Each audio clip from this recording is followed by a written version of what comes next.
আপনারা অনেকেই কমেন্ট করেন যে ভাই আপনাদের বরিশাল মেহেন্দিগঞ্জের জমিদার বাড়িটা আমাদেরকে একটু দেখান। তো আমরা আপনাদের কমেন্টগুলো দেখা চেষ্টা করতেছি পুরো বাড়িটা আপনাদেরকে দেখানোর জন্য। তো যারা আমাদের মেহেন্দিগঞ্জের হাসন রাজা, কালা রাজা, নয়া রাজাদের বাড়িটা দেখতে চান তো আমাদের সাথে থাকবেন, কন্টিনিউ পুরো ভিডিওটা দেখবেন, তাহলেই বুঝতে পারবেন।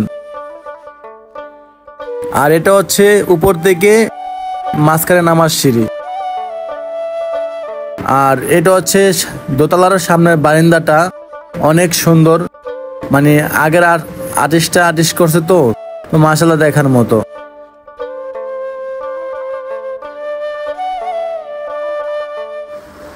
এটার ভিতরে 4টি রুম, দুই পাশে 2টা, মোট 4টা রুম আর কি পুরা ভবনটার ভিতরে।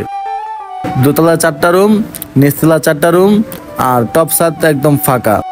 এটা হচ্ছে দোতলার ভিতরে একটা রুম দেখার মতো, মানে এই যে জানলাগুলা এগুলো যদি সুন্দর করে একটু বরিশাল প্রত্যন্ত বিভাগের লোকজন যারা আছে যদি তারা একটু কাজ করে ডিজাইন করে দিত অনেক সুন্দর লাগতো। আর এই হচ্ছে বর্তমানে বারিন্দার দৃশ্যটা দেখতে পাচ্ছেন। বারিন্দাটা কিন্তু অনেক বড়, মানে জমিদারের বাড়ি তো বোঝেন না, তারা এত বড় বাড়ির ভিতরে মাত্র 8টা রুম করছে, আর আমরা বর্তমানে কতগুলা রুম করতাম। এটা হচ্ছে ভিতরের সাইড, আর ওই যে কোনা দিয়া ওটা হচ্ছে না, এই যে আমি যেদিকে যাই এটা হচ্ছে নামার সিঁড়ি। আর দেখেন উপরে যে আর্টগুলা করছে কত সালের, অনেক আগের পুরানো রড দিছে, রডগুলো এখনো কিছু হয় না। আগের রাজারা এখানে ফ্যানের ব্যবস্থা করার জন্য এই রডগুলো দিয়েছিল। আর হচ্ছে শাকিল, ও হচ্ছে এই বাড়িটার দায়িত্ব আছে প্রত্যন্ত বিভাগ থেকে। আর যদি যে কারো ঘোরার ইচ্ছা থাকে এখানে আসেন তো শাকিলের নক করবেন। শাকিল অনেক ভালো ছেলে, খুবই আপনাদেরকে ঘোরার সুযোগ করে দিবে। আর বাড়ির ভিতরের পরিবেশটা শাকিল অত্যন্তভাবে গুছিয়ে রাখে এবং সাজিয়ে রাখে, আর যতটুকু চেষ্টা ও ততটুকুই করতে আছে।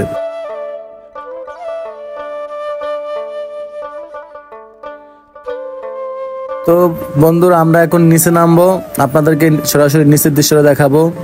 আর এখানটা অনেকটা অন্ধকার, মানে আমার খুবই ভয় লাগতেছে, মানে দোতলায় আসলে পুরা সিঁড়িটা একদম অন্ধকার কালো ঘিসঘুসে। তো আপনারা অনেকেই জানেন যে মেহেন্দিগঞ্জের জমিদার বাড়ি আছে, কিন্তু অনেকে আইসা ঘুরে যান, ঢুকতে পারেন না। তো ঢোকার জন্য সমস্যা নাই, শাকিল আহমেদ আছে। দেখেন এই যে দোতলায় সামনের দৃশ্যটা কত সুন্দর লাগতেছে, আর নিচতলার সামনের দৃশ্যটা তাও আরো সুন্দর লাগতেছে, মানে অসাধারণ বলার মতো না। এটা হচ্ছে নিচতলার রুম। দেখেন এখানে নিচতলায় পিছের বেড়াগুলা নাই, জানলাগুলা নাই, বুঝছেন।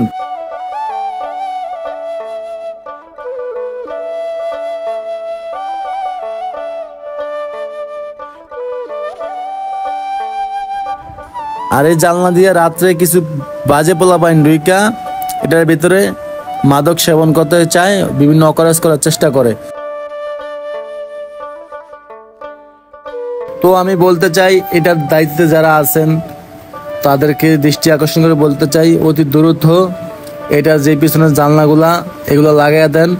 আমি মনে করব এটা একটা সৌন্দর্য, মেহেন্দিগঞ্জের ঐতিহ্য।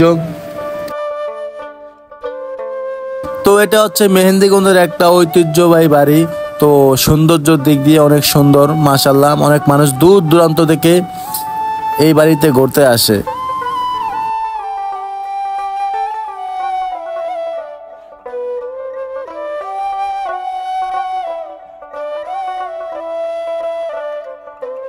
মানে অসাধারণ। আর এটার ভিতরে আমি প্রত্যেকটা আর্ট দেখলাম, এত সুন্দর সুন্দর আর্ট করা। এই দেখেন আগে যে আর্টিস্টটা ছিল তারা চিনি দেওয়া চুন দেওয়া তারপরেও কিন্তু একটা আর্ট করছে, দুই পাশের থেকে 2টা ঘোড়া সুরঙ্গ দিয়ে যুদ্ধ করতে আছে। আর উপরে দেখেন দুই পাশে কত সুন্দর আর্ট করা, মাশাআল্লাহ মনোমুগ্ধকর পরিবেশ। এই যে কত সুন্দর সুন্দর ডিজাইনের ফুল, পাখি, এগুলা যে আর্টের মাধ্যমে আগে করছে মানুষ, এখন তো কত সুন্দর বিভিন্ন ডিজিটাল মেশিনে কাজ করে। আর আগের মানুষ তো হাতে কাজ করতো, আর কি বলবো, তাদের তো মানে তাদের প্রশংসা করলে কিন্তু শেষ হবে না। আগের মানুষের যেটা করছে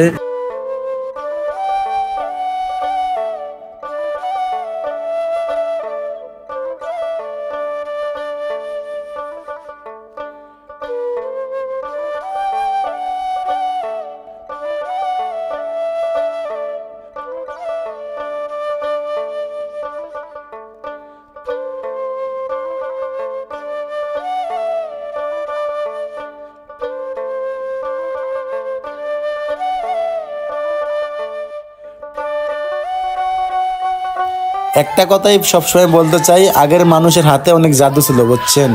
তারা রিয়েল খাইতো, সবকিছু রিয়েল ভাবেই করতো। এখন তো ডিজিটাল যুগে সবকিছু ডিজিটাল। এটা হচ্ছে বাইরের দৃশ্যটা ভাই জমিদার বাড়ির দেখার মতো। তো রাজবাড়ি বলতে কথা, এটা হচ্ছে সেই ঐতিহ্যবাহী রাজবাড়ি আমাদের মেহেন্দিগঞ্জের। তো যারা এখনো আসেন নাই, দেখার জন্য আগ্রহী আছেন, অবশ্যই আসবেন, দেখবেন, ঘুরবেন। ভালো সুযোগ সুবিধা আমাদের মেহেন্দিগঞ্জের মানুষের থেকে পাবেন। আমাদের মেহেন্দিগঞ্জের মানুষের মন অনেক বড়, আর অতিথি আপ্যায়নের তো তারা সবসময় সেরা। আর বরিশালের মানুষের কথা কি বলবো, তারা কিন্তু মানুষের মন দেখিয়ে ভালোবাসে, স্বার্থ ছাড়া।